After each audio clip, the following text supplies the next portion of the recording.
1 to 5 words. Shri ಯೋಹಾನ ಬರೆದ ಸುವಾರ್ತೆ 11ನೇ ಅಧ್ಯಾಯ 1ನೇ ವಚನದಿಂದ 5 ವಚನಗಳವರೆಗೆ ನಾವು ದೇವರ ವಾಕ್ಯವನ್ನು ಓದಿಕೊಳ್ಳೋಣ. ಯೇಸು ಸತ್ತು ಹೋಗಿದ್ದ ಲಾಜರನೆಂಬವನನ್ನು ಬದುಕಿಸಿದ್ದು. ಬೇತಾನ್ಯದ ಲಾಜರನೆಂಬ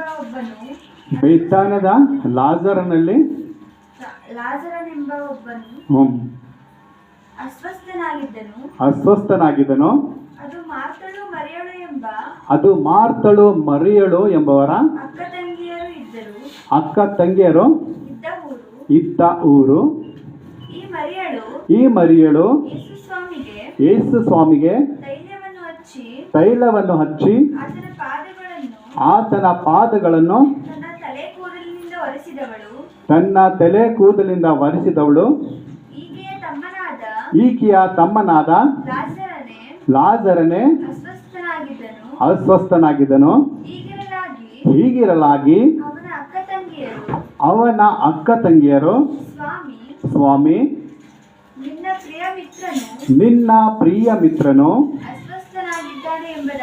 ಅಸ್ವಸ್ಥನಾಗಿದ್ದಾನೆಂಬುದಾಗಿ ಯೇಸುವಿನ ಬಳಿಗೆ ಹೇಳಿ ಕಳಿಸಿದರು.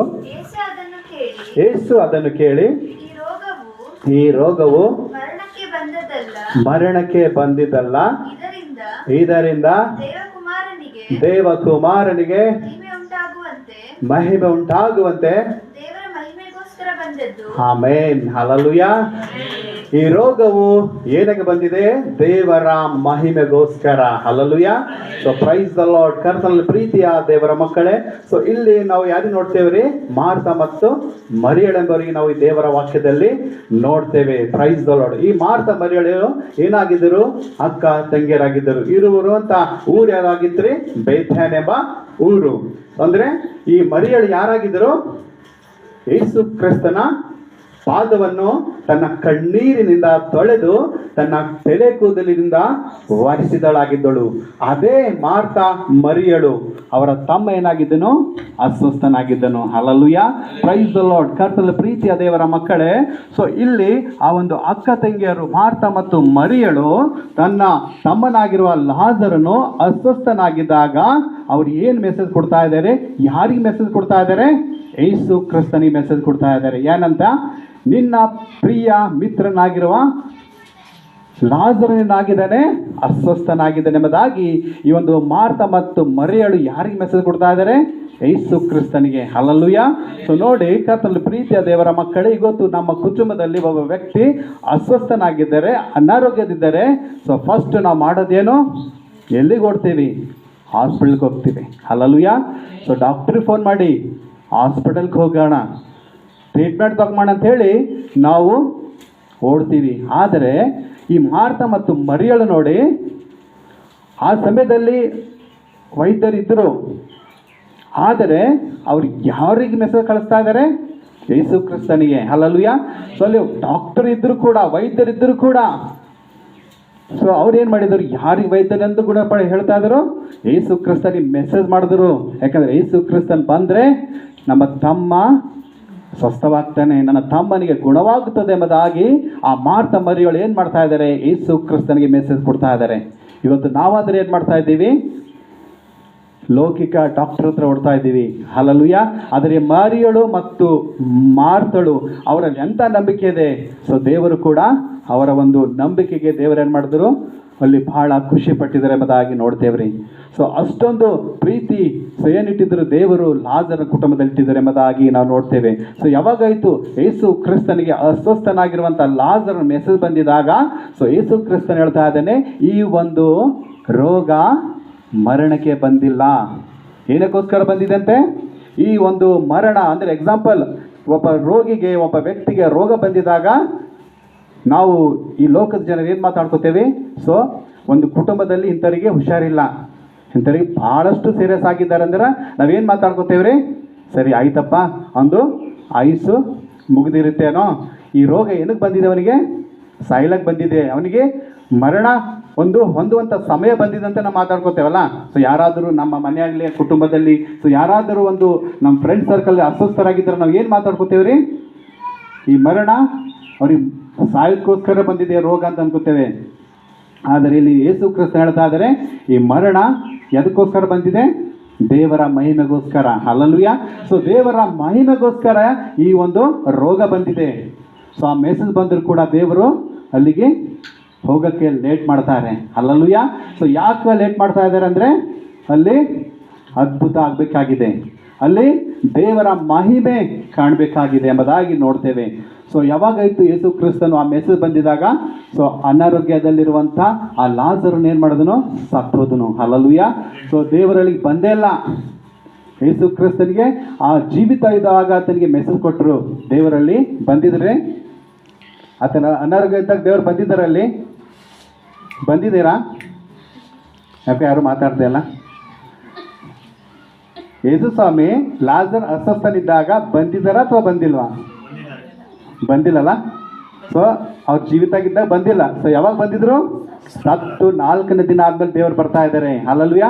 ಸೊ ಸತ್ತು 4 ದಿನ ಆದ್ಮೇಲೆ ದೇವರು ಹೇಳ್ತಾ ಇದ್ದಾರೆ, ಈ ರೋಗ ಮರಣಕ್ಕೆ ಬಂದಿದ್ದಿಲ್ಲ, ಸೊ ದೇವರ ಮಹಿಮೆಗೋಸ್ಕರ ದೇವರು ಈ ಒಂದು ರೋಗ ತಂದಿದ್ದಾರೆ ಅಂತ ಹೇಳಿ ಅಲ್ಲಿ ದೇವರು ಏನು ಮಾಡ್ತಾರೆ? ತನ್ನ ಶಿಷ್ಯರಿಗೆ ಹೇಳ್ತಾ ಇದ್ದಾರೆ, ಇದರ ನಿಮಿತ್ತವಾಗಿ ನಾನು ಖುಷಿ ಪಡ್ತೇನೆ.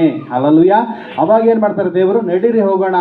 ಸೊ 4 ದಿನ ಸತ್ತ ಮೇಲೆ ಅಲ್ಲಿ ಯೇಸು ಕ್ರಿಸ್ತನ್ ಯಾರು ಕರೆದಿಲ್ಲ. ಆದರೂ ಯೇಸು ಕ್ರಿಸ್ತನ್ ಎಲ್ಲಿಗೆ ಹೋಗ್ತಾ ಇದ್ದಾರೆ? ಬೇತಾನಿಗೆ ಹೋಗ್ತಾ ಇದ್ದಾರೆ. ಯಾರಿಗೆ?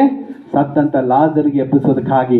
ಸೊ ದೇವರು ಯೇಸು ಕ್ರಿಸ್ತನು ಬೇತಾನಿಗೆ ಬಂದಿದಾಗ, ಸೊ ಮರಿಯಳಿಗೆ ಏನು ಬಂತು? ಮೆಸೇಜ್ ಬಂತು, ಗುರುವು ಬಂದಿದ್ದಾರೆ, ನಿನ್ನನ್ನು ಕರೆಯುತ್ತಿದ್ದಾರೆ ಎಂಬುದಾಗಿ. ಸೊ ಮರಿಯಳು ಕೇಳಿದಾಕ್ಷಣ ಆ ಮನೆಯಲ್ಲಿ ಅನೇಕ ಯೂದಾಯ ಜನರು ಅಲ್ಲಿ ಕೂತಿದ್ದರು. ಯಾಕೆ? ಸತ್ತ ಲಾಜರಿಗೆ ಒಂದು ಮಾರ್ತ ಮರಿಯಳು ಅಳುವಾಗ ಅವ್ರಿಗೆ ಸಂತೈಸಕ್ಕೋಸ್ಕರ ಅವ್ರೇನು ಮಾಡ್ತಾ ಇದ್ರು? ಅನೇಕ ಜುದಾಯದ ಜನರಲ್ಲಿ ಇದ್ದಿದ್ದರು. ಸೊ ಯಾವಾಗಾಯ್ತು ಮೆಸೇಜ್ ಬಂತು, ಪ್ರಭು ಬಂದಿದ್ದಾರೆ, ಹಲ್ಲೆಲೂಯಾ, ಯೇಸು ಬಂದಿದ್ದಾರೆ ಎಂಬುದಾಗಿ. ಎಲ್ಲಿ ಬಂದಿದ್ದಾರೆ ಯೇಸು ಸ್ವಾಮಿ? ಮನೆ ಬಂದಿದ್ದಾರಾ? ಇಲ್ಲ. ಆ ಸಮಾಧಿ ಹತ್ರ ಲಾಜರಿಗೆ ಸಮಾಧಿಯಲ್ಲಿ ಇಟ್ಟಿದ್ದರೋ ಆ ಸಮಾಧಿ ಹತ್ರ ದೇವರು ಬಂದು ನಿಂತ್ಕೋತಾ ಇದ್ದಾರೆ. ಹಲ್ಲೆಲೂಯಾ. ಆಗ ಮರಿಯಳಿಗೆ ಮೆಸೇಜ್ ಕೊಟ್ಟರು, ಗುರು ಬಂದಿದ್ದಾರೆ, ನಿನ್ನನ್ನು ಕರೆಯುತ್ತಿದ್ದಾನೆ ಎಂಬುದಾಗಿ. ಸೊ ಕೇಳಿದ ಆ ಕ್ಷಣ ಏನ್ ಮಾಡ್ತಾ ಇದ್ದಾಳೆ? ಮರಿಯಳು ಓಡ್ತಾ ಇದ್ದಾಳೆ. ಹಲ್ಲೆಲೂಯಾ. ಸೊ ಅನೇಕ ಜನ ಅನ್ಕೋತಾ ಇದ್ದಾರೆ, ಇವಳು ಸಮಾಧಿಗೆ ಲಾಜರನ್ನು ಸತ್ತಿದಕ್ಕೋಸ್ಕರ ಅಳುವುದಕ್ಕಾಗಿ ಓಡ್ತಾ ಇದ್ದಾಳೆ ಎಂಬುದಾಗಿ ಅನ್ಕೋತಾ ಇದ್ದಾರೆ. ಆದ್ರೆ ಮರಿಯಳು ಏನಕ್ಕೆ ಓಡ್ತಾ ಇದ್ದಾಳೆ? ಯೇಸು ಕ್ರಿಸ್ತನು ಬಂದಿದ್ದಾನೆ ಎಂಬುದಾಗಿ ತಿಳಿದ ಕ್ಷಣ ಅವಳು ಏನ್ ಮಾಡ್ತಾ ಇದ್ದಾಳೆ? ಆ ಒಂದು ಕಣ್ಣೀರಿನಿಂದ ಆ ದುಃಖವನ್ನು ಪೆಟ್ಟು ಯಾರಿಗೆ ನೋಡಕ್ ಓಡ್ತಾ ಇದ್ದಾಳೆ? ಯೇಸು ಕ್ರಿಸ್ತನ ನೋಡೋದಕ್ಕೆ ಓಡ್ತಾ ಇದ್ದಾಳೆ. ಹಲ್ಲೆಲೂಯಾ. ಸೊ ಯೇಸು ಕ್ರಿಸ್ತನಿಗೆ ನೋಡೋದಕ್ಕೆ ಓಡುವಾಗ ಅಲ್ಲೇನಾಗಿತ್ತು? ಯೇಸು ಸ್ವಾಮಿ ಅಲ್ಲಿ ಇದ್ದಿದ್ದಾಗ ಅದ್ಭುತ ನಡೀತ್ರಿ. ಆ ಒಂದು ಮಾರ್ತ ಮತ್ತು ಮರಿಯಳು ಆ ಕಣ್ಣೀರು ನೋಡಿ ಯೇಸು ಕ್ರಿಸ್ತನ್ ಏನ್ ಮಾಡಿದ್ರಲ್ಲಿ? ಕಣ್ಣೀರಿಟ್ಟನು. ಸೊ ನಾವು ನೋಡ್ಬೇಕಾದ್ರೆ ಸತ್ಯವೇದದಲ್ಲಿ ಯೇಸು ಸ್ವಾಮಿ ಎಲ್ಲೂ ಕಣ್ಣೀರಿಟ್ಟಿಲ್ರಿ. ಆದರೆ ಸತ್ತದ ಲಾಜರನು ಸತ್ತಿದಾಗ ಆ ಒಂದು ಮಾರ್ತ ಮರಿಯಳ ಒಂದು ಗೋಳಾಟವನ್ನು ನೋಡಿ, ಅವರ ನೋವನ್ನು, ಅವರ ವೇದನೆ ನೋಡಿ ಏನ್ ಮಾಡ್ತಾ ಇದ್ದಾರೆ? ದೇವರಲ್ಲಿ ಯೇಸು ಸ್ವಾಮಿ ಕಣ್ಣೀರಿಟ್ಟನೆಂಬುದಾಗಿ ನೋಡ್ತೇವ್ರಿ. Jesus wept. ದೇವರಲ್ಲಿ ಕಣ್ಣೀರಿಟ್ಟನೆಂಬುದಾಗಿ ನಾವು ನೋಡ್ತೇವ್ರಿ. ಸೊ ಅಲ್ಲಿ ದೇವರು ಏನ್ ಮಾಡಿದರು? ಅದ್ಭುತವಾಗಿ ಯಾರಿಗೆ ಎಬ್ಬಿಸಿದರು? ಲಾಜರಿಗೆ ಎಬ್ಬಿಸಿದರು. ಹಲ್ಲೆಲೂಯಾ. ಸೊ ದೇವರು ಏನ್ ಮಾಡಿದರು? ಸತ್ತಂತ ಲಾಜರನಿಗೆ ಆ ಒಂದು ಮಾರ್ತ ಮರಿಯಳು ನಂಬಿದರು. ಯೇಸು ಕ್ರಿಸ್ತನು, ಹಲ್ಲೆಲೂಯಾ, ಯೇಸು ಕ್ರಿಸ್ತನು ಏನ್ ಮಾಡಿದರು? ಮರಿಯಳಿಗೆ ಮತ್ತು ಮಗ್ದಳದ ಮರಿಯಳ ಪ್ರಾರ್ಥನೆಯನ್ನು ಕೇಳಿ, ಅವರ ಕೂಗನ್ನು ಕೇಳಿ, ಅವರ ನಂಬಿಕೆ ನೋಡಿ ಯಾರಿಗೆ ಬದುಕಿಸಿದರು? ಲಾಜರಿಗೆ ಬದುಕಿಸಿದರು. ಹಲ್ಲೆಲೂಯಾ. ಸೊ ಕರ್ತನ ಪ್ರೀತಿಯ ದೇವರ ಮಕ್ಕಳೇ, ಇಲ್ಲಿ ದೇವರ ಅದ್ಭುತ ನಡೀತ್ರಿ. ಅಲ್ಲಿ ಅದ್ಭುತ ನಡಿಬೇಕಾದ್ರೆ ನೋವು ಯಾರು ಅನುಭವಿಸ್ಬೇಕಾಗಿತ್ತು?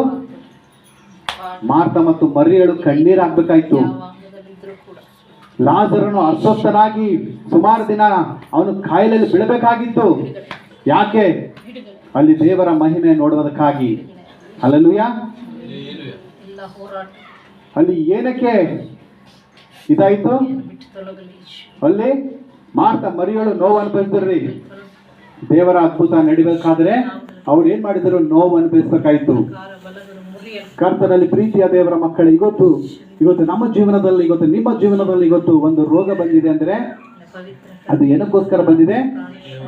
ದೇವರ ಮಹಿಮೆಗೋಸ್ಕರ ಬಂದಿದೆ. ಸಾಯೋದಕ್ಕೋಸ್ಕರ ಬಂದಿಲ್ಲ. ಇವತ್ತು ನಾವು ಅನ್ಕೋತೇವೆ ಸ್ವಲ್ಪ ಹುಷಾರಿಲ್ಲದ್ರೆ ಏನ್ ಮಾಡ್ತೇವೆ? Hallelujah, praise the Lord. ಅಮ್ಮ ಸೈಲೆಂಟ್ ಆಗಿ ಪ್ರೇಯರ್ ಮಾಡ್ಕೊಳ್ಳಿ, ಮನಸ್ಸಲ್ಲಿ ಪ್ರೇಯರ್ ಮಾಡ್ಕೊಳ್ಳಿ. ಸೊ ದೇವರ ವಾಕ್ಯ ಹೇಳುತ್ತದೆ, ಈ ರೋಗ ಬಂದಿದಾಗ ಸೊ ಏನಾಯ್ತು? ಅಲ್ಲಿ ದೇವರಿಗೆ ಅದ್ಭುತ ಮಹಿಮೆ ಆಯ್ತು ರೀ. ಸೊ ಯಾಕೆ ಮಹಿಮೆ ಆಯ್ತು ಅಲ್ಲಿ? ಈ ಕೆಲವು ದಿನ ಹಿಂದೆ ಇದೇ ಬೇತಾನದಲ್ಲಿ ದೇವರಲ್ಲಿ ಬಂದಿದಾಗ ನಾನು ಮೆಸ್ಸಿಯನು, ನಾನು ಕ್ರಿಸ್ತನೆಂಬುದಾಗಿ ಆ ಒಂದು ಯೂದಾಯದ ಬೇತಾನದಲ್ಲಿ ಹೇಳಿದಾಗ ಯೇಸು ಸ್ವಾಮಿಗೆ ಏನ್ ಮಾಡಿದ್ರು? ಅಲ್ಲಿ ಕಲ್ ತಕೊಂಡು ಹೊಡಿಲಕ್ಕ ಬಂದಿದ್ದರು. ಹಲ್ಲೆಲೂಯಾ. ಅಲ್ಲಿ ದೇವರಿಗೆ ಅನೇಕ ಜನ ನಂಬಲಕ್ಕಾಗಿಲ್ಲ. ಯಾಕೆ? ಯೇಸು ಕ್ರಿಸ್ತನನ್ನು ಮೆಸ್ಸಿಯನೆಂಬುದಾಗಿ ಹೇಳ್ಕೊಂಡಿದ್ರು. ಅದರಲ್ಲಿ ಜನರು ನಂಬಿಲ್ಲ. ನೀನು ಮೆಸ್ಸಿಯನೋ, ನೀನು ಕ್ರಿಸ್ತನೆಂಬುದಾಗಿ ದೇವರಿಗೆ ಏನ್ ಮಾಡಿದ್ರು? ಕಲ್ ತಕೊಂಡು ಹೊಡಿಯಕ್ಕೆ ನಿಂತಿದ್ದರು. ಆಗ ದೇವರು ಅಲ್ಲಿಂದ ಹೋಗ್ತಾರೆ. ಅದೇ ಊರಲ್ಲಿ ಯಾರಿಗೆ ಅಸ್ವಸ್ಥನಾಯ್ತು? ಲಾಜರ್ ಅಸ್ವಸ್ಥನಾಗಿದ್ದನು. ಅಲ್ಲಿ ಏನ್ ಕಾರ್ಯ ನಡೀಬೇಕಾಗಿತ್ತು? ಅಲ್ಲಿ ಅನೇಕ ಜನರು ದೇವರಿಗೆ ನಂಬಬೇಕಾಗಿತ್ತು. ಸೊ ನೋಡ್ರಿ, ಲಾಜರ್ ನಿಮಿತ್ತವಾಗಿ ಅಲ್ಲಿ ಅನೇಕ ಜನರಿಗೆ ದೇವರ ವಾಕ್ಯ ಸಾರಲ್ಪಡಬೇಕಾಗಿ ಅಲ್ಲಿ ದೇವರ ವಾಕ್ಯ ಹೇಳಿದಾಗ ಯಾರು ನಂಬಿಲ್ಲ. ಯೇಸು ಸ್ವಾಮಿ ಕಲ್ತಂಗೆ ಹುಡಿಬೇಕಂತಿದಾಗ ದೇವರಲ್ಲಿ ಸರ್ಕೊಂಡು ಬಂದ್ರಿ. ತಿರುಗಿ ಅದೇ ಸ್ಥಳದಲ್ಲಿ ಅದ್ಭುತ ನಡೀತು. ಯಾವಾಗಾಯ್ತು ಯೇಸು ಸ್ವಾಮಿ ಸತ್ ಲಾಜರನಿಗೆ ಎಬ್ಬಿಸಿದ್ರೋ ಅಲ್ಲೇನಾಯ್ತು? ಆತ ನಿಮಿತ್ತ ಯಾರು ನಂಬಿಲ್ಲಲ್ಲ. ದೇವರಿಗೆ ನಂಬಿಲ್ವಾ? ಹಲ್ಲೆಲೂಯಾ. ದೇವರ ಸ್ತೋತ್ರವಾಗಲಿ. ಸೊ 4 ದಿನ ಸತ್ತಂತ ಲಾಜರಿಗೆ ಯೇಸು ಕ್ರಿಸ್ತನು ಎಬ್ಬಿಸಿದಾಗ ಅಲ್ಲಿ ಅನೇಕ ಜನರು ಅಲ್ಲಿ ದೇವರನ್ನು ನಂಬಿರೋ ಆಗಿದ್ದರು. ಇವತ್ತು ಕರ್ತನಲ್ಲಿ ಪ್ರೀತಿಯ ದೇವರ ಮಕ್ಕಳು, ಇವತ್ತು ನಿನ್ನ ಜೀವನದಲ್ಲಿ, ಇವತ್ತು ನಿನ್ನ ಕುಟುಂಬದಲ್ಲಿ, ಇವತ್ತು ನಿನ್ನ ಶರೀರದಲ್ಲಿ ಒಂದು ಕಾಯಿಲೆ ಕಾಡ್ತಾ ಇದೆ, ಒಂದು ಕಣ್ಣೀರು ಬಂದಿದೆ, ಒಂದು ಕಷ್ಟ ಬಂದಿದೆ, ಒಂದು ರೋಗ ಬಂದಿದೆ ಅಂದರೆ ಅದು ನಿನ್ನು ಸಾಯೋದಕ್ಕೋಸ್ಕರ ಅಲ್ಲ, ನಿನ್ನ ಮರಣಕ್ಕೋಸ್ಕರ ಅಲ್ಲ ಎಂಬುದಾಗಿ ನೀನು ನೆನಪು ಮಾಡಿಕೊ ಎಂಬುದಾಗಿ ಈಗ ದೇವರು ಹೇಳ್ತಾ ಇದ್ದಾರೆ. ಇವತ್ತು ಆ ರೋಗ ನಿನ್ನ ಜೀವನದಲ್ಲಿ ಇವತ್ತು ಒಂದು ಕಷ್ಟ ಬಂದಿದೆ, ಒಂದು ದುಃಖ ಬಂದಿದೆ, ಒಂದು ನೋವು ಬಂದಿದೆ ಅಂದರೆ ಅಲ್ಲಿ ಯಾರಿಗೆ ಮಹಿಮೆ ಆಗಿದೆ? ಯಾವರಿಗೆ ಮಹಿಮೆ ಆಗಬೇಕಿದೆ? ದೇವರಿಗೆ ಮಹಿಮೆ ಆಗಿದೆ. ಯಾವಾಗಾಯ್ತು ಲಾಜರ್ ಸತ್ತಿದಾಗ ಆತನ ಅನಾರೋಗ್ಯದಿಂದ, ಕಾಯಿಲೆದಿಂದ ನೋವು ಅನುಭವಿಸಬೇಕಾಗಿತ್ತು. ಮಾರ್ತಳು ಕಣ್ಣೀರು ಹಾಕ್ಬೇಕಾಗಿತ್ತು, ಮರಿಯಳು ಗೋಳಾಡ್ಬೇಕಾಗಿತ್ತು, ಆ ನೋವು ಅನುಭವಿಸಬೇಕಾಗಿತ್ತು. ಯಾಕೆ? ಅಲ್ಲಿ ದೇವರ ಕೆಲಸ ನಡಿಬೇಕಾಗಿತ್ತು, ಅಲ್ಲಿ ದೇವರ ಮಹಿಮೆ ಕಾರ್ಯ ನಡಿಬೇಕಾಗಿತ್ತು. ಇವತ್ತು ನಿನ್ನ ಜೀವನದಲ್ಲೂ ಕೂಡ ದೇವರ ಮಹಿಮೆ ಕಾರ್ಯ ನಡಿಬೇಕಾದರೆ ನಾವು ನೋವು ಅನುಭವಿಸಬೇಕು, ನಾವು ಕಷ್ಟವನ್ನು ಸಹಿಸ್ಕೋಬೇಕು, ನಾವು ವೇದನೆಗಳನ್ನು ಸಹಿಸಿಕೊಳ್ಳಬೇಕು. ಯಾಕಂದ್ರೆ ಅಲ್ಲಿ ದೇವರ ಮಹಿಮೆ ಕಾರ್ಯ ಜರುಗಲತ್ತಿದೆ ಎಂಬುದಾಗಿ ನಾವು ನೋಡಬೇಕ್ರಿ. ಹಲ್ಲೆಲೂಯಾ. ಸೊ ಯಾವಾಗ ಯೋಹಾನ ಬರೆದ ಸುವಾರ್ತೆ 17ನೇ ಅಧ್ಯಾಯದಲ್ಲಿ ಒಂದು ಹುಡುಗನಿಗೆ ನಾವು ನೋಡ್ತೇವ್ರಿ. ಒಬ್ಬ ತಂದೆಗೆ ಒಬ್ಬ ಮಗನಿರ್ತಾನೆ. ಸೊ ಆತನಿಗೆ ಮೂರ್ಛೆ ರೋಗ ಬಂದು ಏನ್ ಮಾಡ್ತಾ ಇದ್ದನು? ಅವಾಗವಾಗ ಬೆಂಕಿಯಲ್ಲಿ, ನೀರಿನಲ್ಲಿ ಬೀಳ್ತಾ ಇದ್ದಾನೆ ಎಂಬುದಾಗಿ ನೋಡ್ತೇವೆ. ಸೊ ಯೇಸು ಕ್ರಿಸ್ತನ ಹತ್ರ ಆತನ ತೆಗೆದುಕೊಂಡು ಬಂದಿದಾಗ ಆತನು ಏನಾಗ್ತಾ ಇದ್ದನಂತೆ? ಹುಡುಗ ಮೂರ್ಛೆ ರೋಗ ಬಿದ್ದು ಎಲ್ಲಿ ಬೀಳ್ತಾ ಇದ್ದನು? ನೀರಿನಲ್ಲೂ ಬೆಂಕಿಯಲ್ಲಿ ಬೀಳ್ತಾ ಇದ್ದನು. ಆದರೂ ಸ್ಟಿಲ್ he is living. ಆತ ಇನ್ನೂ ಜೀವಿಸ್ತಾ ಇದ್ದಾನೆ. ಯಾಕೆ? ನೀರಲ್ಲಿ ಬಿದ್ದಿದ್ದಾಗ ಬದುಕ್ತಾರ? ನೀರು ಮುನ್ಸಲ್ವ ಅವರಿಗೆ? ಆದರೆ ಹುಡುಗ ನೀರಲ್ಲೂ ಬಿದ್ದಿದ್ದಾನೆ, ಬೆಂಕಿಯಲ್ಲಿ ಬಿದ್ದಿದ್ದಾನೆ, ಆದರೂ ಅವನು ಜೀವಿತಗೊಳ್ದವನೇ. ಸೊ ಬೆಂಕಿಯಲ್ಲಿ ಹಾಕಿದಾಗ ಆ ದೇಹ ಏನ್ ಮಾಡುತ್ತೆ? ಸುಟ್ಟು ಬಿಡುತ್ತೆ.